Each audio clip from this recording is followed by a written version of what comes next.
से हमें अनुग्रहित करें। मध्य प्रदेश की राज्यपाल श्रीमती आनंदीबेन पटेल जी, मध्य प्रदेश के मुख्यमंत्री श्रीमान शिवराज सिंह जी, केंद्रीय मंत्रिपरिषद के मेरे सहयोगी आर.के. सिंह जी, थावरचंद गहलोत जी, नरेंद्र सिंह तोमर जी, धर्मेंद्र प्रधान जी, प्रहलाद सिंह पटेल जी, मध्य प्रदेश मंत्रिमंडल के सदस्यगण, सांसद, विधायकगण और रीवा सहित पूरे मध्य प्रदेश के मेरे प्यारे भाइयों और बहनों, नमस्कार। आज रीवा ने वाकई इतिहास रच दिया है। रीवा की पहचान मां नर्मदा के नाम से और सफेद बाग से रही है। अब इसमें एशिया के सबसे बड़े सोलर पावर प्रोजेक्ट का नाम भी जुड़ गया है। इसका आसमान से लिया गया वीडियो जब हम देखते हैं तो लगता है कि खेतों में हजारों सोलर पैनल जैसे फसल बनके लहलहा रही है, या ऐसा भी लगता है कि किसी गहरे समुद्र के ऊपर से गुजर रहे हैं जिसका पानी बहुत नीला है। और इसके लिए मैं रीवा के लोगों को,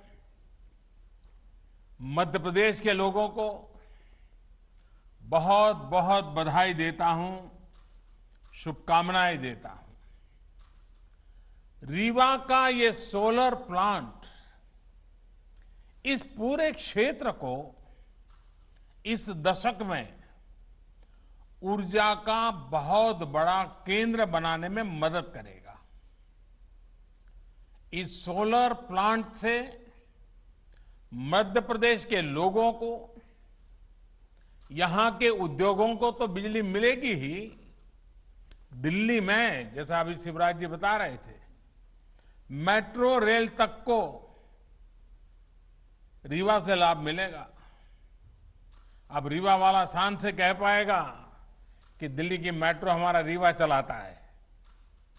इसके अलावा रीवा की ही तरह शाजापुर, नीमच और छतरपुर में भी बड़े सोलर पावर प्लांट पर काम चल रहा है। ओमकारेश्वर डैम पर तो पानी में तैरता हुआ सोलर प्लांट, और मुझे पक्का भरोसा है कि आप जो योजना बना रहे हैं उसको पूरा करके रहोगे। ये तमाम प्रोजेक्ट जब तैयार हो जाएंगे तो मध्य प्रदेश निश्चित रूप से सस्ती और साफ सुथरी बिजली का हब बन जाएगा।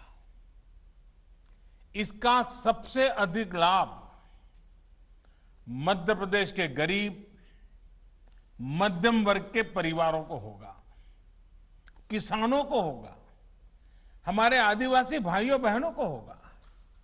साथियों, हमारी परंपरा में, हमारी संस्कृति में, हमारे रोजमर्रा के जीवन में सूर्य उपासना का एक विशेष स्थान है। हमारे यहां कहा गया है, पुनातु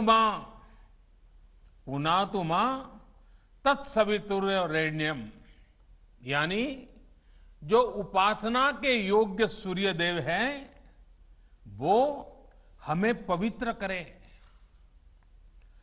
पवित्रता की यही अनुभूति आज यहां रीवा में है, हर जगह पर हो रही है। सूर्य देव की इसी ऊर्जा को आज पूरा देश अनुभव कर रहा है। ये उन्हीं का आशीर्वाद है कि हम सोलर पावर के मामले में दुनिया के टॉप 5 देशों में पहुंच गए हैं। साथियों, सौर ऊर्जा आज की नहीं बल्कि 21वीं सदी की ऊर्जा जरूरतों का एक बड़ा माध्यम होने वाला है, क्योंकि सौर ऊर्जा श्योर है, प्योर है और सिक्योर है। श्योर इसलिए क्योंकि ऊर्जा के बिजली के दूसरे स्रोत खत्म हो सकते हैं, लेकिन सूर्य सदा सर्वदा पूरे विश्व में हमेशा ही चमकता रहेगा। प्योर इसलिए क्योंकि ये पर्यावरण को प्रदूषित करने के बजाय उसको सुरक्षित रखने के में मदद करता है। और जैसे श्योर है, प्योर है, सिक्योर इसलिए क्योंकि आत्मनिर्भरता का एक बहुत बड़ा प्रतीक है, बहुत बड़ी प्रेरणा है। ये हमारी ऊर्जा जरूरतों को भी सुरक्षित करता है। जैसे जैसे भारत विकास के नए शिखर की तरफ बढ़ रहा है, हमारी आशाएं, आकांक्षाएं भी बढ़ रही है और वैसे वैसे हमारी ऊर्जा की, बिजली की जरूरतें भी बढ़ रही हैं। ऐसे में आत्मनिर्भर भारत के लिए बिजली की आत्मनिर्भरता बहुत आवश्यक है। इसमें सौर ऊर्जा एक बहुत बड़ी भूमिका निभाने वाली है और हमारे प्रयास भारत की इसी ताकत को विस्तार देने के हैं।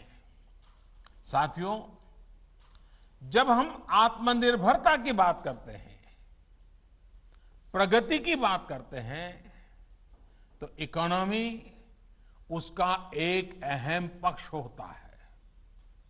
पूरी दुनिया के नीति निर्माता बरसों से दुविधा में है कि इकोनॉमी की सोचे या एनवायरनमेंट की सोचे।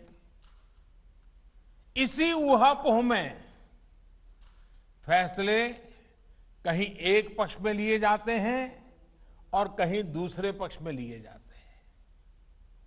लेकिन भारत ने ये दिखाया है कि ये दोनों एक दूसरे के विरोधी नहीं है, बल्कि एक दूसरे के सहयोगी हैं।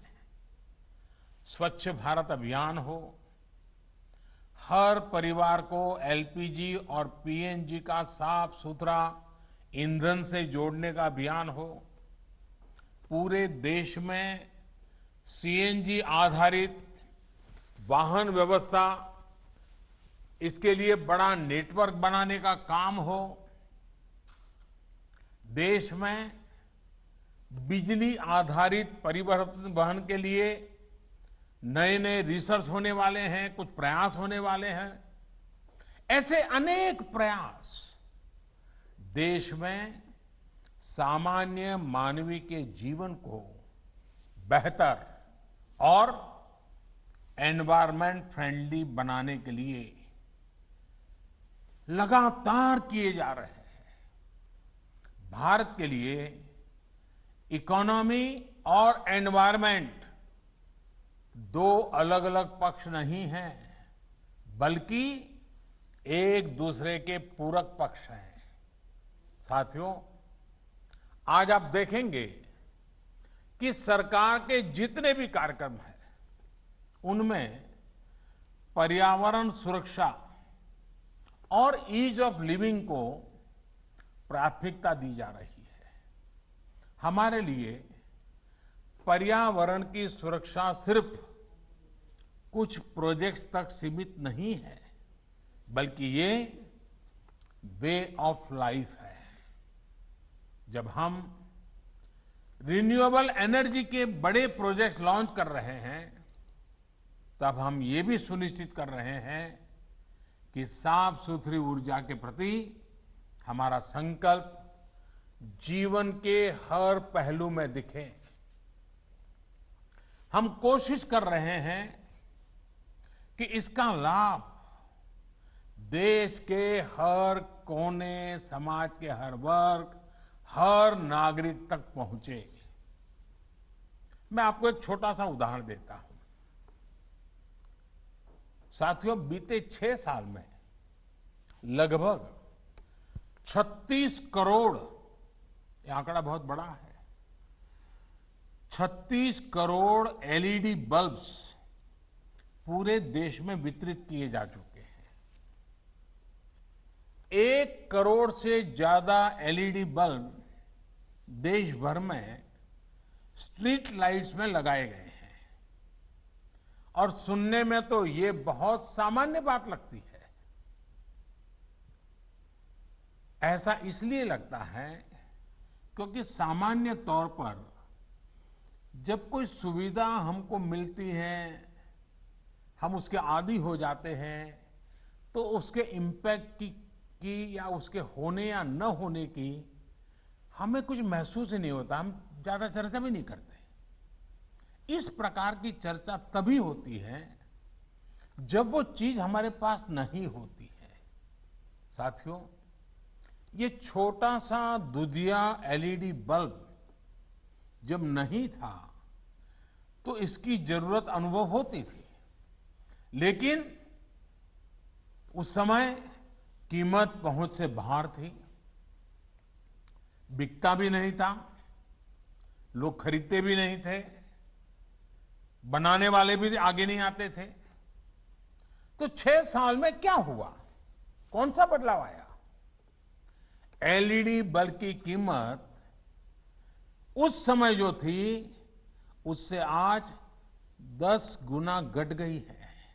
यानी अगर उस समय 400 रुपया थी तो आज 40 रुपया हो गई। अगर 300 थी तो 30 रुपया हो गई। अनेक कंपनियों के बल्ब, इसके बीच में मैन्युफैक्चरर्स में स्पर्धा हो गई, बल्ब बाजार में आ गए, दाम घटते गए, और जो काम पहले 100-200 वाट के बल्ब करते थे वो अब 9 या 10 वाट के बल्ब करने लगे हैं। उतना ही उजाला दे रहे हैं। घरों और गलियों में एलईडी लगाने भर से ही हर साल करीब 600 अरब यूनिट बिजली, 600 अरब यूनिट बिजली, इसकी खपत कम हो रही है, बिजली की बचत हो रही है और लोगों को रोशनी भी अच्छी मिल रही है। इतना ही नहीं, हर साल लगभग 24,000 करोड़ रुपए की बचत हमारे देश के, खास करके मध्यम वर्ग के परिवार के जेब में बचते हैं। हर वर्ष 24,000 करोड़ रुपए। ये बचत छोटी नहीं है। मध्यम वर्ग, निम्न मध्यम वर्ग के जीवन में तो इसके कारण बहुत नई एक रोशनी पैदा हो जाती है। यानी एलईडी बल्ब से बिजली का बिल कम हुआ है। इसका एक और महत्वपूर्ण पहलू है, एलईडी बल्ब से करीब 4.5 करोड़ टन कम कार्बन डाइऑक्साइड पर्यावरण में जाने से रुक रही है। यानी प्रदूषण कम हो रहा है। साथियों, बिजली हर किसी तक पहुंचे, पर्याप्त बिजली पहुंचे, हमारा वातावरण, हमारी हवा, हमारा पानी भी शुद्ध बना रहे, इसी सोच के साथ हम निरंतर काम कर रहे हैं। यही सोच सौर ऊर्जा को लेकर हमारी नीति और रणनीति में भी स्पष्ट झलकती है। आप सोचिए, साल 2014 में सोलर पावर की कीमत 7-8 रुपये प्रति यूनिट हुआ करती थी और जैसे शिवराज जी ने बताया उसके पहले तो और ज्यादा थी। आज यही कीमत 2.25 से 2.5 रुपये तक पहुंच चुकी है। इसका बहुत बड़ा लाभ उद्योगों को मिल रहा है, रोजगार निर्माण में मिल रहा है, देशवासियों को मिल रहा है। देश ही नहीं, पूरी दुनिया में इसकी चर्चा है कि भारत में सोलर पावर इतनी सस्ती कैसे है। जिस तरह से भारत में सोलर पावर पर काम हो रहा है, ये चर्चा लगातार होने वाली है, चर्चा बढ़ने वाली है और लोग भारत से सीखने का प्रयास भी करने वाले हैं। ऐसे ही बड़े कदमों के कारण भारत को क्लीन एनर्जी का सबसे अट्रैक्टिव मार्केट माना जा रहा है। आज जब रिन्यूएबल एनर्जी की तरफ ट्रांजिशन को लेकर दुनिया में चर्चा होती है तो इसमें भारत को मॉडल के रूप में देखा जाता है। साथियों, दुनिया की, समग्र मानवता की भारत से इसी आशा, इसी अपेक्षा को देखते हुए हम पूरे विश्व को जोड़ने में जुटे हुए हैं। इसी सोच का परिणाम आईसा यानी इंटरनेशनल सोलर अलायंस, आईसा, इसका हमने निर्माण किया है। वन वर्ल्ड, वन सन, वन ग्रिड के पीछे की यही भावना है। ये सौर ऊर्जा के बेहतर उत्पादन और उपयोग को लेकर एक पूरी दुनिया को इकट्ठा करने का प्रयास है ताकि हमारी धरती के सामने खड़ा बड़ा संकट भी कम हो सके और छोटे से छोटे, गरीब से गरीब देश की बेहतर बिजली की जरूरतें भी पूरी हो सके। साथियों, एक प्रकार से सौर ऊर्जा ने आम ग्राहकों को उत्पादक भी बना दिया है। पूरी तरह से बिजली के बटन पर कंट्रोल सामान्य नागरिक को दे दिया है।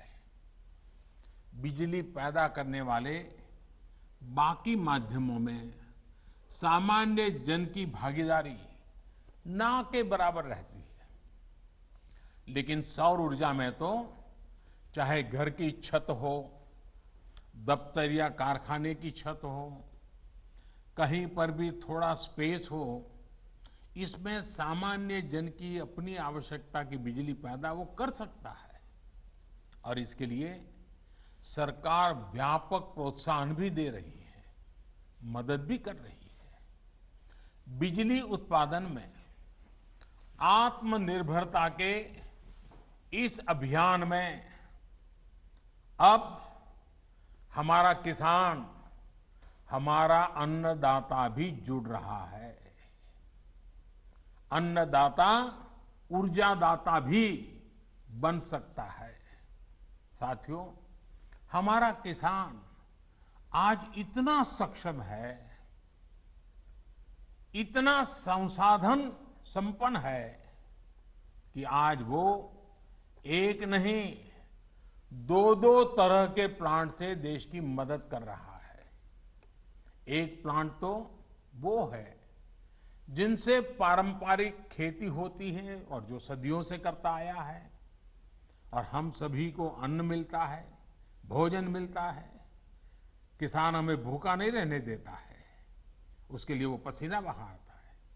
लेकिन अब दूसरे तरह की भी प्लांट भी हमारे किसान के लिए अवसर बनाकर के उसके खेत में दस्तक दे रहा है और जिससे खेत की आवश्यकता, घरों की आवश्यकता, वहां तक बिजली पहुंच भी सकती है। जो पहला प्लांट है, जो पारंपरिक खेती है, वो हमारा किसान ऐसी जमीन पर लगाता है जो उपजाऊ होती है। लेकिन ये जो दूसरा सोलर एनर्जी प्लांट है, ये ऐसी जमीन पर भी लगेगा जो जमीन उपजाऊ नहीं है, पानी नहीं है, फसल के लिहाज से वो जमीन अच्छी नहीं है। यानी कि किसान की वो जमीन जहां फसल उगाने में बहुत खर्चा हो जाता है और कोई गारंटी नहीं होती है, अगर बारिश थोड़ी ऊपर नीचे हो जाए तो सब बर्बाद हो जाता है, उस जमीन का उपयोग भी होगा, उससे भी किसान की आमदनी बढ़ सकती है। कुसुम योजना के माध्यम से आज किसानों को अतिरिक्त जमीन पर ऐसे सोलर प्लांट लगाने में मदद करने की योजना काम कर रही है। खेतों में ही जो सोलर बिजली पैदा होगी, इससे हमारे किसान अपनी जरूरतें भी पूरी कर पाएंगे और अतिरिक्त बिजली को बेच भी सकेंगे। मुझे पूरा विश्वास है कि मध्य प्रदेश के किसान साथी भी अतिरिक्त आय के इस साधन को अपनाने और भारत को पावर एक्सपोर्टर,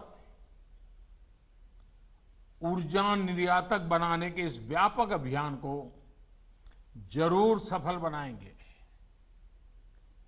ये विश्वास इसलिए अधिक है क्योंकि मध्य प्रदेश के किसानों ने संकल्प को सिद्धि में बदल करके दिखाया है। आपने जो काम किया है वो हर किसी के लिए प्रेरणा का कारण बना हुआ है। जिस प्रकार आपने गेहूं उत्पादन के मामले रिकॉर्ड बनाया, दूसरों को पीछे छोड़ दिया, वो प्रशंसनीय है। कोरोना के इस मुश्किल समय में किसानों ने जो रिकॉर्ड तोड़ उत्पादन किया, मध्य प्रदेश की सरकार ने रिकॉर्ड तोड़ खरीद की, उसके लिए भी आप प्रशंसा के पात्र हैं। और इसलिए बिजली उत्पादन के मामले में भी मध्य प्रदेश के सामर्थ्य पर मुझे पूरा भरोसा है। उम्मीद है कि एक दिन ये भी खबर आएगी कि कुसुम योजना के तहत मध्य प्रदेश के किसानों ने रिकॉर्ड बिजली उत्पादन की है, बिजली पैदा की है।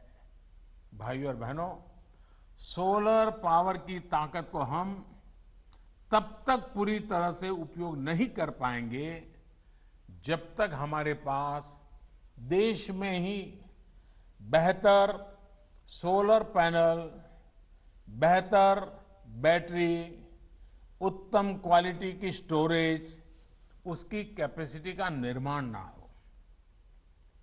अब इसी दिशा में तेजी से काम करना है और हम सब करके रहेंगे।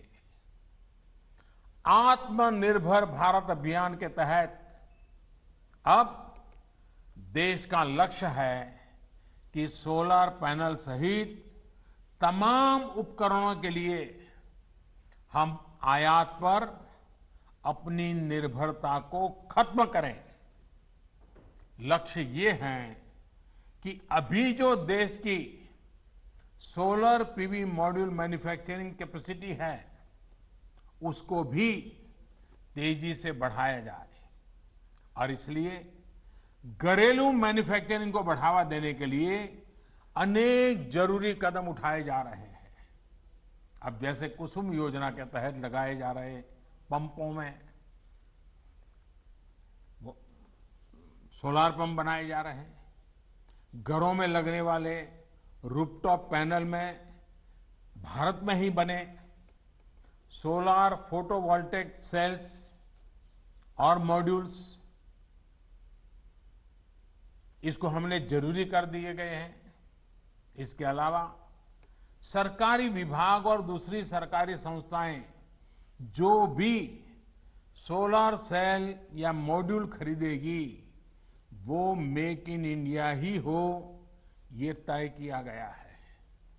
यही नहीं, पावर प्लांट लगाने वाली कंपनियां सोलर पीवी मैन्युफैक्चरिंग भी करें, इसके लिए भी प्रोत्साहन दिया जा रहा है। मेरा आज इस सेक्टर से जुड़े उद्यमियों से, युवा साथियों से स्टार्टअप से, एमएसएमई से यही आग्रह है कि आप इस अवसर को जाने मत दीजिए। इस अवसर का फायदा उठाइए। भाइयों और बहनों, आत्मनिर्भरता सही मायने में तभी संभव है जब हमारे भीतर आत्मविश्वास हो। आत्मविश्वास तभी आता है जब पूरा देश, पूरा सिस्टम, हर देशवासी, हम सब मिलकर के आत्मनिर्भरता की दिशा में चल पड़े। कोरोना संकट से पैदा हुई स्थितियों के बीच भारत यही काम कर रहा है। सरकार यही आत्मविश्वास जगाने में जुटी है। समाज के जिस तबके तक अक्सर सरकारें पहुंच नहीं पाती थी, आज उन तक सरकार के संसाधन और संवेदना दोनों पहुंच रही है। अब जैसे प्रधानमंत्री गरीब कल्याण योजना को ही लीजिए। लॉकडाउन के तुरंत बाद पहला कदम ये उठाया गया कि देश के 80 करोड़ से अधिक गरीब साथियों तक मुफ्त खाना पहुंच सके, उनकी जेब में थोड़ा बहुत खर्चे के लिए व्यवस्था रहे। और जब लॉकडाउन उठाया गया तब सरकार को लगा कि आने वाला समय तो बरसात का भी है, त्योहारों का भी है, और हमारे यहाँ तो दिवाली और छठ पूजा तक अब तो त्योहार ही त्योहार चलते रहते हैं और सभी संप्रदाय, सभी धर्मों के त्योहार रहते हैं। ऐसे में गरीबों को ये मदद मिलती रहनी चाहिए। इसलिए इस योजना को जारी रखा गया। अब गरीब परिवारों को नवंबर तक मुफ्त राशन मिलता रहेगा। इतना ही नहीं, निजी क्षेत्र के लाखों कर्मचारियों के ईपीएफ खाते में भी सरकार पूरा अंशदान दे रही है। इसी तरह पीएम स्वनिधि योजना के माध्यम से उन साथियों की सूद भी ली गई है जिनकी सिस्टम तक सबसे कम पहुंच होती थी। आज इस योजना से रेहड़ी, ठेला लगाने वाले लाखों साथियों को 10,000 रुपये तक के सस्ते ऋण बैंक से मिलने लगे हैं। हमारे लिए सबसे अधिक उपयोगी हमारे ये साथी अपने छोटे से कारोबार को बचा सके, चला सके। हमारे यहां इन सारी चीजों को कभी प्राथमिकता नहीं रहती थी, लेकिन एक संवेदनशील सरकार होने के कारण, देश की भावी पीढ़ी को समर्पित होने के कारण आज हम लगातार कदम उठा रहे हैं। यानी एक तरफ छोटे, लघु, कुटीर उद्योगों और बड़ों उद्योगों के बारे में सोचा गया, तो दूसरी तरफ इन छोटे लेकिन उपयोगी कारोबारियों की भी चिंता की गई। साथियों, सरकार हो या समाज, संवेदना और सतर्कता इस मुश्किल चुनौती से निपटने के लिए हमारे सबसे बड़े प्रेरणा स्रोत है। आज जब आप मध्य प्रदेश को, पूरे देश को आगे बढ़ाने के लिए, रोजी रोटी भी कमाने के लिए घर से बाहर निकल रहे हैं, निकलना पड़ रहा है, तो अपनी एक और जिम्मेदारी भी हमेशा याद रखिए, और वो है, और मैं चाहूंगा कि जो बात मैं बताता हूं ये बाकी लोग भी बार बार बताते रहें, जहां भी है बताते रहें। 2 गज की दूरी, चेहरे पर मास्क, हाथ को 20 सेकंड तक साबुन से धुलना, कहीं पर भी थूकना नहीं, ये सारे नियमों का हमें हमेशा पालन करना है। आप भी बचेंगे, आपका परिवार भी बचेगा और आपके यार दोस्त साथी मित्र सहयोगी हर किसी की जिंदगी बचाने में आप बहुत बड़ी भूमिका अदा करेंगे। और इसलिए इन नए नियमों में, इस अनुशासन में कहीं पर भी कमी मत आने देना। आपका जीवन बहुत मूल्यवान है, न सिर्फ आपके परिवार के लिए, देश के लिए भी मूल्यवान है। और इसलिए इन नियमों का हमें पालन करना ही है। मेरे प्यारे साथियों, एक बार फिर आपको, मध्य प्रदेश को इस सोलर पावर प्लांट के लिए बहुत बहुत मैं बधाई देता हूं और ये कहना चाहूंगा कि प्लांट भले रीवा में लगा हो, बिजली चलो दिल्ली के मेट्रो तक पहुंचती होगी, लेकिन इसके कारण पर्यावरण के पक्ष में जो काम हुआ है उसका प्रभाव पूरी मानव जाति पे होने वाला है, पूरे विश्व पर होने वाला है। और इसलिए आपने एक सुरक्षित विश्व के लिए मजबूत नींव आज रीवा में डाली है। ये काम छोटा मत समझता है। फिर एक बार मैं आपसे यही कहूंगा, आप सतर्क रहें, सुरक्षित रहें, स्वस्थ रहें। बहुत बहुत आभार।